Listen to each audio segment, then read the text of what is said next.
Sepuh bersama Buya kita Haji Bapak Dr. Haji Muhammad Rakib. Kemudian selawat beriring salam tak lupa kita kirimkan kepada junjungan alam Nabi besar Muhammad sallallahu alaihi wasallam dengan ucapan Allahumma shalli ala sayyidina Muhammad wa ala ali sayyidina Muhammad. Assalamualaikum ya Rasulullah. Dengan selanjutnya dan banyaknya kita berselawat kepada beliau, mudah-mudahan kita mendapat syafaat di yaum akhir nanti. Kepada bunda kita persilakan dengan segala hormat. Assalamualaikum warahmatullahi wabarakatuh.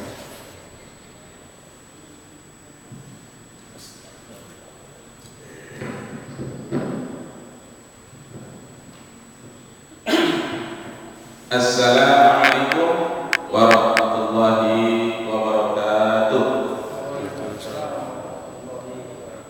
Nasykurullah syukran katsiran alhamdulillah ala hidayatihi wa taufiqihi alladzi nahnu na'ishu biha.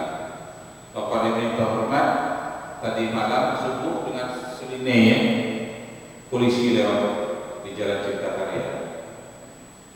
Yang malam yang lalu juga jam 1 lewat serine polisi mobil lewat. Jadi saya bertanya ada apa? Nah, jadi orang yang jaga kedai itu saya tanya, itu polisi katanya menjemput seorang mahasiswa yang membunuh temannya, tinggalnya di Jalan Delima, tapi dia punya rumah di ujung Jalan Cipta Karya ini. Jadi dia bunuh temannya sendiri di atas Honda ya, roda 2, lalu Honda itu bersimbah darah, mayat kawannya ditinggalkan di Jalan Delima. Yang mahasiswa itu pergi ke Jalan Cipta Karya itu ditinggalkannya ditinggalkannya Honda yang penuh darah itu di rumahnya, kemudian dia menghilang. Jadi pertanyaannya, mengapa sampai tega sang mahasiswa tadi membunuh teman akrabnya sendiri? Tega ya. Rupanya yang temannya ini itu selalu menyakitkan hatinya, berbicara kasar. Itu makanya tidak boleh mengucapkan kata-kata yang kasar. Hutang tidak dibayar, bicara kasar, lalu timbul dendam di dalam hatinya. Awas satu saat nanti. Nah, sampai waktunya di mana dia merasa tepat waktunya, itulah waktunya, maka dia menghabisi temannya dengan parang atau pisau yang besar, putus katanya. Leher putus di atas badannya, begitu saking kuatnya. Nah, kalau dia kenapa dia bisa berbuat seperti itu? Karena sakit di dalam hatinya, tidak ada obat.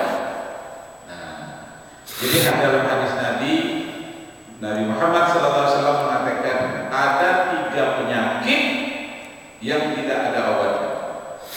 Dalam bahasa Arabnya atau hadisnya disebut salasun muhlikat. Ada 3 penyakit yang tidak ada obatnya, di mana cari tidak bisa. Yang pertama, hawahu muttabi'un. Orang yang tidak bisa mengendalikan emosi. Ini tidak ada obatnya. Ya. Orang yang tidak bisa mengendalikan hawa nafsunya, tidak bisa mengendalikan marahnya, tidak bisa mengendalikan emosi dan rasa marahnya yang meluap-luap, tidak bisa mengendalikan dirinya. Ini tidak ada obatnya. Dan itulah pangkal malapetaka kata Rasulullah. Hawahu muttabi'un. Dia mengikutkan saja kehendak emosinya.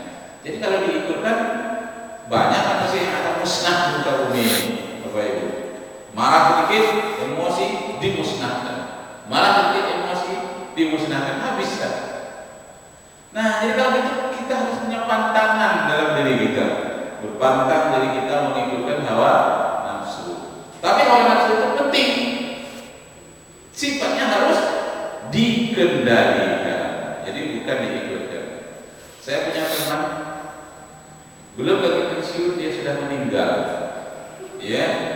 kawan saya bertugas sebagai widya iswara, pendidikan profesional. Widya iswara itu narasumber lah gitu ya. Nah, dia ini sakit, besok dia sakit lagi. Baru seminggu, besok sakit lagi. Sampai sebulan sakitnya. Akhirnya karena udah bosan kami menjenguknya, karena sampai lupa kami menjenguknya. Apa katanya? Sampai hati lah teman ini. Saya sakit lama tidak dijenguk. Karena misalnya sakit dia lagi. Lalu akhirnya dijenguk juga lah. Walaupun sudah berkali-kali datang kami ke sana di rumah sakit umum. Sampai ke sana dia sudah terbaring, matanya dipejamkan, dia sudah tidak berbicara. Istrinya yang berbicara. Pak, katanya, ya tentu ramah-ramah lah dengan tamu atau orang menjenguk ya. Pak, ya. Bapak ini, suami saya ini sakit karena tidak bisa mengendalikan dirinya, menahan dirinya. Artinya tidak mau berpantang. Kenapa? Dia sakit diabetes katanya. Tapi sakit diabetesnya ini pantangnya itu tidak boleh minum gula, ya kan? Kemudian tidak boleh makan jengkol. Nah, tapi bukan jengkol yang apa itu? Banyak yang sukanya itu jengkol muda untuk ulang. Hanya ketika dia makan ingin sekali makan jengkol muda. Tidak ada anaknya yang satu pun yang mau. Jangan Pak, bukan saya tak bisa ngambil Pak, tapi Bapak berpantang makan jengkol muda nanti mati Bapak. Sakit lagi Bapak masuk lagi ke rumah sakit. Sudah 7 kali dah sudah 1 tahun ini. Emosi dia, nggak mau kalian mengambilkan jengkol. Dia aku pajak sendiri. Dipajaknya sendiri. Dia sudah tua, umurnya 58 tahun. Akhirnya dia dilempar, enggak juga jatuh. Dia perlu kuat kali lengketnya ya. Dia juluk pakai apa enggak juga putus. Dia pajak. Dia patah kekahannya. Dapat sama dia. Itu tak jatuh ya. Ini dia balas dendam dia. Dari tadi aku suruh orang tidak mau, sekarang aku dapat, aku hantamlah jengkol muda ini banyak-banyak. Berderak-deruk dia makanya rak puas dia. Nah, selama tadi masuk rumah sakit lagi. Diceritakan oleh istrinya kepada kami. Ini bapaknya karena tidak bisa mengendalikan diri, suka makan jengkol muda. Rupanya marah dia sekali. Apa artinya? Jangan diceritakan. Nah, tapi penting itu diceritakan supaya kita bisa menahan diri dari makan jengkol. Banyak penyakitnya itu Bapak. Jengkol, durian. Durian itu 50 ke atas, hati-hati lah. Enggak usah banyak ya, sedikit-sedikit. Ya. Nanti tahan diri. Enak tuh. Jengkol enak. Durian juga enak.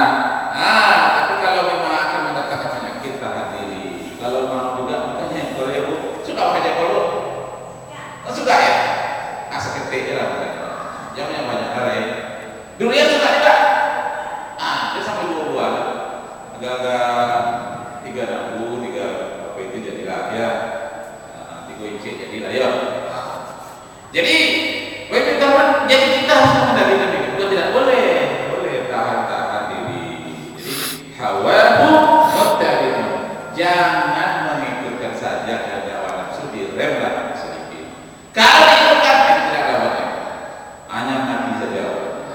Yang kedua kata Rasulullah, suhun muta'un, kikir yang keterlaluan. Sangat kikirnya. Ini sebenarnya yang kawan tadi itu juga ceritanya, orang dari Jakarta datang ke saya, Pak, berikan penataran 4 jam Pak itu kepala sekolah, guru-guru ke sana. Tapi saya siap menata di tempat lain. Saya mau menata, tapi kalau memborong semua 4 jam, 8 jam 1 hari itu beban saya jadi besar. Jadi saya berilah pada kawan ini, Pak, ya saya kan sudah menata dari 4 jam. Nah Bapak lagi kosong, Bapak lagi ngisi 4 jam. Ngisi dia 4 jam, dapat duit 1,5 juta ya, 4 jam.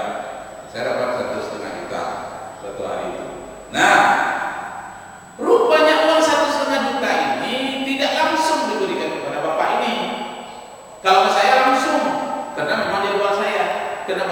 menggaji kan tidak langsung ke dia, titipkan kepada pegawai.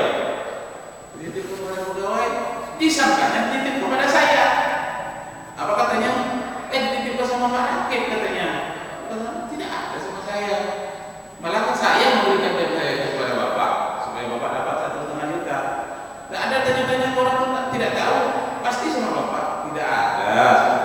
Tengoklah dalam lemari Bapak itu terselip-selip dan pasti ada itu. Astagfirullahaladzim, saya jadi tersinggung Pak, saya katakan. Nah, lalu besoknya minta Pak, mintalah sekarang. Kalau tidak pinjam saja dia berapa itu. Lalu saya katakan, aduh, saya sebut tidak ada, Bapak kita ada juga. Jadi Bapak ingin sekali ya, biarlah duit pribadi saya yang keluar. 4 jam berapa itu? 1,5 juta. Nah ini pakailah duit pribadi saya 1,5 juta. Saya berikan kepada dia. Nah besok itu sakit lagi dia. Tidak lama itu meninggal. Inna lillahi wa inna ilaihi raji'un. Pergi untuk selamanya. Belum lagi sempat pensiun, 2 tahun menjelang pensiun meninggal dunia. Kenapa? Tidak bisa mengendalikan dirinya, baik dalam bidang keuangan, dalam bidang makan, berpantang-pantang obat, tidak bisa mengendalikan diri. Nah, ini tidak ada obatnya, ya. Jadi jangan jadi kikir, rakus. Punya orang mau diambil juga, itu berbahaya, penyakit. Dalam hadis tadi dikatakan suhun mutam, dia kikir bersangkutan karena rakusnya. Yang terakhir, yang ketiga, yang dikatakan tidak ada obatnya itu adalah ijadul mar'i bin nafsi. Orang yang selalu mengatakan dirinya saja yang paling hebat, yang lain tidak hebat. Apabila dikatakan tidak hebat, tersinggung dia. Jadi kisah kalau yang satu lagi kena juga kepada dia. Apa katanya? Kenapa Bapak yang dipanggil ke Jakarta mengikuti satu kegiatan? Seharusnya saya ini mantan ini, mantan guru, mantan ini, pernah juara nasional segala macam. Disebutkan dalam kelebihan-kelebihannya. Tahu-tahu saya yang berangkat. Lalu dia sakit lagi. Kok tidak dia? Nah, ini kepada ibu yang terhormat, rupanya selalu membesarkan diri, merasa paling hebat, orang itu jadi jatuh sakit. Dia yang hormat, yang paling ditinggikan, yang paling banyak orangnya, yang tidak mau berpantang, yang selalu mengikutkan hawa nafsu. Ini tidak ada obatnya kata Rasulullah. Karena itu, Bapak dan Ibu yang terhormat, harus kita bisa mengendalikan diri. Cerita awal tadi, kejadian asli 2 hari yang lalu itu ya, 2 mahasiswa tadi. Mahasiswa yang pertama yang kena bunuh tidak bisa dia mengendalikan diri, ingin memiliki segala macam hutang yang tidak dibayar, kata-katanya kasar. Mahasiswa yang tadi, yang kedua yang membunuh itu juga tidak bisa mengendalikan diri, emosinya tidak bisa dia tahan. Kalaupun dia tahan, akhirnya bangkit lagi, ujung-ujungnya terjadi pembunuhan. Bertemulah 2 orang sama-sama tidak bisa mengendalikan diri. Karena oleh polisi dia ambil anjing pelacak, kejar, tahu belum tempat itu anjing pelacak itu di mana mahasiswa menuju tinggal, tapi dia sudah meninggalkan rumahnya dan sekarang pergi tidak tahu rimbanya entah ke mana. Keluarganya menangis, adik pemiliknya semua menangis, dia pergi entah ke mana. Itulah akibat tidak bisa mengendalikan diri, itu penyakit.